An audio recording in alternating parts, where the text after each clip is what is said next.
It is 8:11. Raw Mike Richards.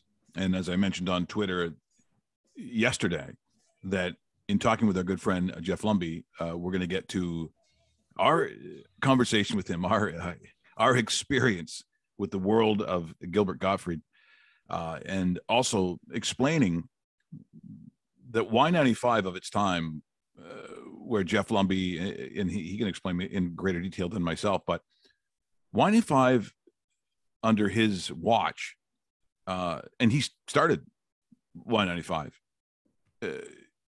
It was so popular that not only did it dominate in Hamilton, but its numbers were so big it showed up in the Toronto ratings. So to understand, it's from another city, and it showed up in the Toronto ratings book. And by those numbers, and I recall some of them, right now, those Y95 numbers would have beaten both the Fan and TSN 1050. It's true. You would have beaten both of them. How's that feel for another city? It is true. Hey, pal, good to see you this morning. And you know, it's I was shocked yesterday when the news came across, but upon reading it, where it says, you know, he'd fought a long illness. They're calling it, and I trust me, I'm not a doctor, so if I pronounce it wrong, I'm pronouncing it wrong. Myotonic dystrophy type 2, a form of muscular dystrophy, which means, like some celebrities, and including, I would say, even Neil Peart, knew the end was coming years before it actually happened, because no one in the public knew that, I believe, that this was going on. But he and his inner circle and his closest family, of course, would have known that this was a possible ending. And there was, you know, so you're sort of on the clock, I suppose. And I did see some pictures of him towards the end that weren't public previous. Well, I just saw him on, and I can't remember the show. It's a show that Jeff Ross hosted. Oh, gee. And there were all kinds of great comics on it. Very recent. It was in like a cellar of some club, and Gilbert came up for a little performance, and he did not look good. Right. He was having trouble moving, but you know, still, it was still Gilbert Gottfried comedy. He was still very funny, but yeah, you could tell there was something going on. You know, it's sad, but there is a parallel here, and I'll explain why. You know, when the controversy of Chris Rock and the face slap and Will Smith came up, you heard a lot of talk about comedy itself and why so many comedians were upset by what Will had done. And the other side was saying, yeah, but it's what he said. Well, Gilbert Gottfried, by definition, in what comedy is, was Gilbert. The nature and the subject matter of what he talked about is not to be taken literally ever. These are jokes. It's what he did to make you laugh, and he did not care about the subject matter. He would have said, but if you had to start writing down what he joked about, most people would read it or think about it, that was, if you want to call it controversial. But the other comics and the people in the world of comedy, the thing that made Gilbert stand out, and maybe more than anybody else, Jeff, he was fearless. There was nothing and no subject. And that's what the comedians will tell you. They're there to make you laugh. So if it's a juxtaposition of something that seems unbelievable that you would say, it all was to make you laugh. Well, it's not unlike Ricky Gervais of today.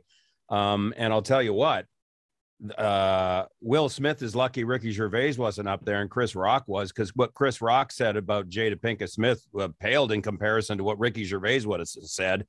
I mean, Ricky Gervais even admitted that his I wouldn't have said anything about her hair. I've been talking about her ex-boyfriends. You know? That's what he said. So, you know, I just posted something on Facebook yesterday, I think, about something Bill Maher said recently, and it centers around the Will Smith slap, but it goes more into the cancel culture and wokeness. And it's really worthy of a watch, because he said the people who are offended these days, they're not the 87-year-old Bible Belt grandma. They're college kids. Yes. And they're the ones that are creating this mess. Anyway, back to Gilbert. I'll never forget when he called on the show. And do you remember that? I mean, it was such a great day absolutely. for you. Yeah. Because he was playing in Brantford or something like that. I can't remember where. It was one of those. Yeah, it was. As well, yeah. And he called up and I mean, you do the most. I don't think there's a better Gilbert Gottfried impression in the world than yours. No, there's better. Trust me, there are better ones out there. But it was fun to do. And you guys sort of did dueling Gilberts on the phone. Right. Well, he did a thing that is very Gilbert Gottfried. So you're asking him, with all success, like of all the people, of all the voices that you would get to put in a Disney film, right? Him, like they cast him as like the parrot, and he says people come up to me all the time and they're like, "That's unbelievable how you can just switch your voice." And so let's do this. And so he says to you, we'll do it. So I'll become the parrot, and you ask me something like, "How's it going, parrot?" And I'll show you the switch that I magically can do. Go ahead, go. Okay, how's it going, parrot? Pretty good. How did I? What? But there's a victim right there. Okay, yeah. Gilbert Gottfried, a victim of the cancel culture. Because of something he said, he was taken off as the Affleck duck.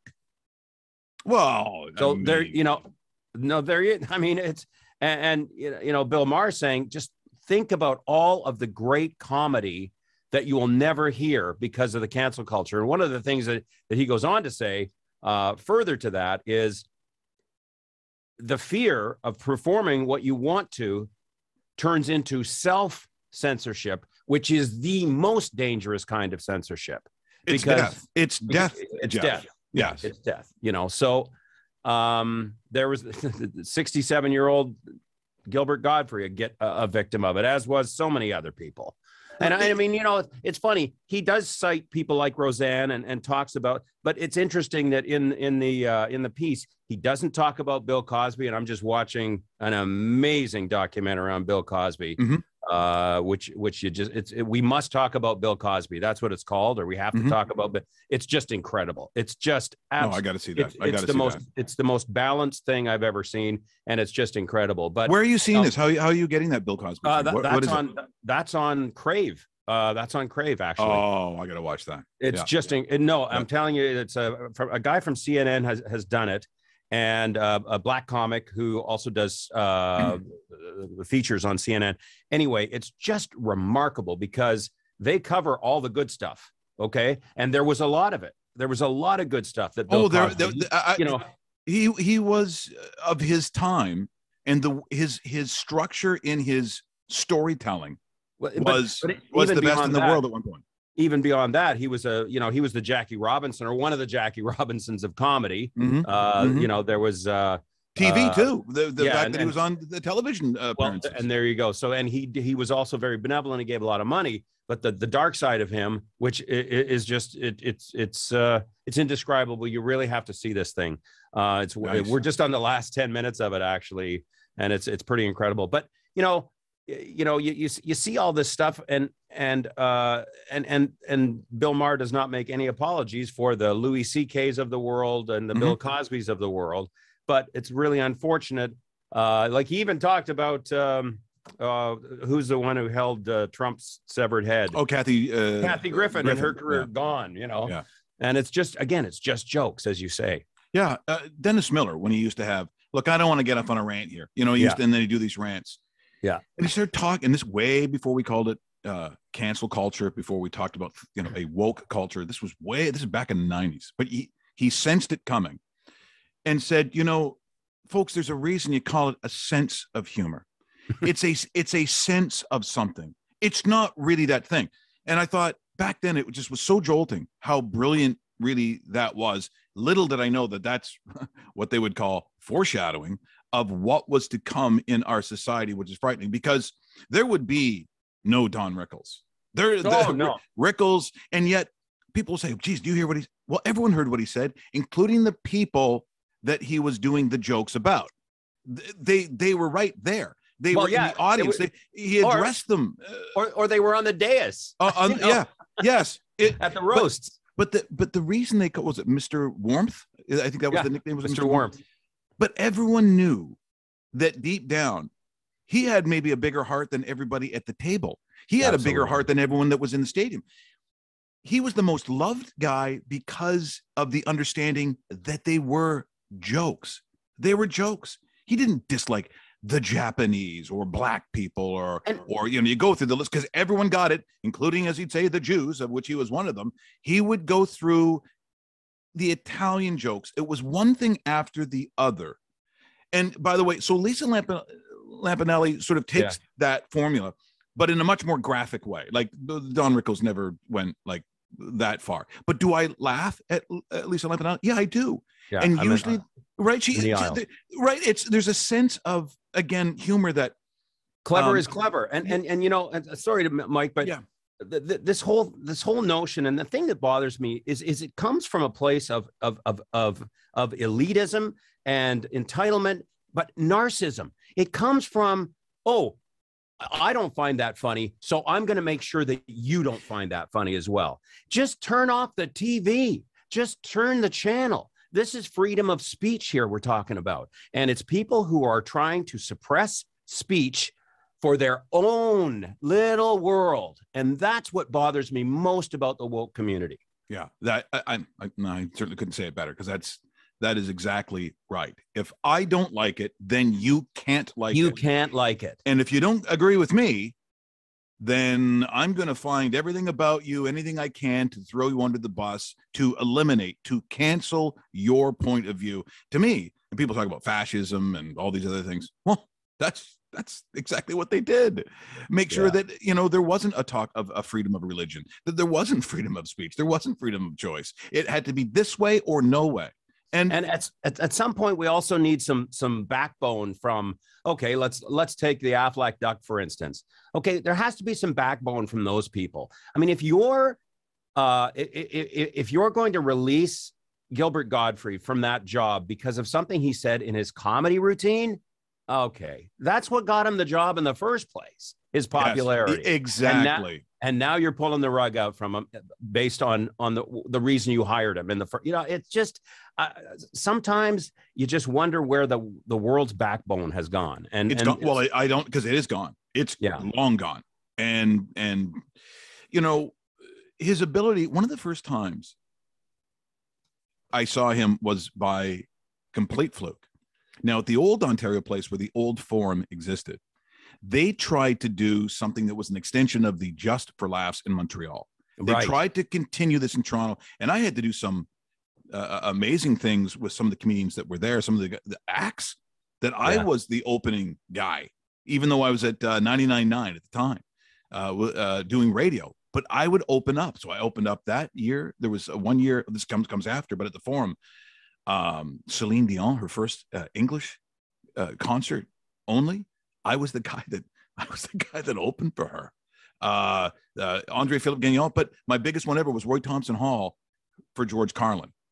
Wow. That was the coolest thing I ever did. And sitting in the back was Jim Carrey watching me. That was very strange, very odd. And I never got a chance to talk with him, but I remember standing to the side, sort of applauding as I was doing this really, really bizarre routine. But at this moment, I'm working at the HMCS Haida, which is now in Hamilton.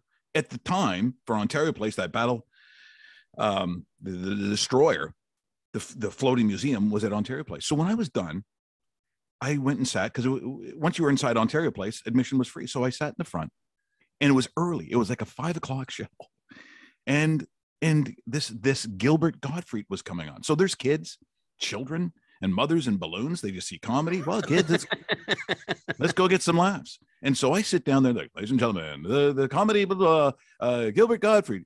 And he walks on the stage, and the kids are like, yay. And the balloons, we're all bouncing. The mothers face are like, painting. Here's the opening joke. So I go to the crucifixion. And I go up to the gladiator, and he says, that's not a good place to stand. Well, they're filing out of the crying mothers, the children, the face painting, the balloons, all heading towards. Come on, kids! Come on, let's go, kids! Come on! Come on, kid. Hey, Ronnie. No, come on, let's go. Oh, come on. And that was his. Then it got worse, and so I won't do it here because someone's going to go nuts on me. But that he on purpose probably looked out, saw the audience, and goes, "I'm going here." And I almost died. Like that was not caring, and that's one of the great. There's very few of them out there, but the ones that do it like that, like Ricky Gervais, like him, it's fantastic to see. Yeah, and so sorely missed. Before I let you go, I do have to talk about your podcast there, and of course the accompanying piece, I would call it, the accompanying piece on Facebook. So we were looking at pictures of the Gîte. Is that, am I pronouncing it right? Yes, very good. Yeah. So the French guest house, and you and Julie have exquisite taste, but the commentary that comes with it. I said it's like the companion piece to the podcast. Boy, is that beautiful! Look, I can hardly wait. Well, that's where you're staying. That's where you're staying when you get here. So beautiful, and the podcast still going, obviously. Yeah. We just did another one. We had the family here. They just left. But yeah, we've got, I think we have 13 up there right now. Number 14 drops on Friday, and it's called Jeff and Julie Moved to France During a Global Pandemic. And we're having a lot of fun. You can join us at facebook.com/Jeff and Julie Moved to France. And you can kind of get a taste of the adventure that we had. And hey, it wasn't all, fleur-de-lis and berets, my friend. It's been quite an adventure, but it's been a lot of fun, and we're trying to turn some of the lemons into lemonade, and it's all good, but it's fun. We're having a good time with it. Well, it's better than good. It's great. And if you check the podcast out, you'll know why it's so popular and why people like it so much. So, pal, thanks so much for this morning. Always great to see you. Yeah, and we'll talk to you again next week. Always great, pal. That is Jeff Lumby joining us here this morning, reflecting on just a lot of things, but Gilbert Gottfried in particular, and comedy, and sometimes, as we discussed, I'm a little afraid for it. There's a part of me that's a little afraid of where this thing is going.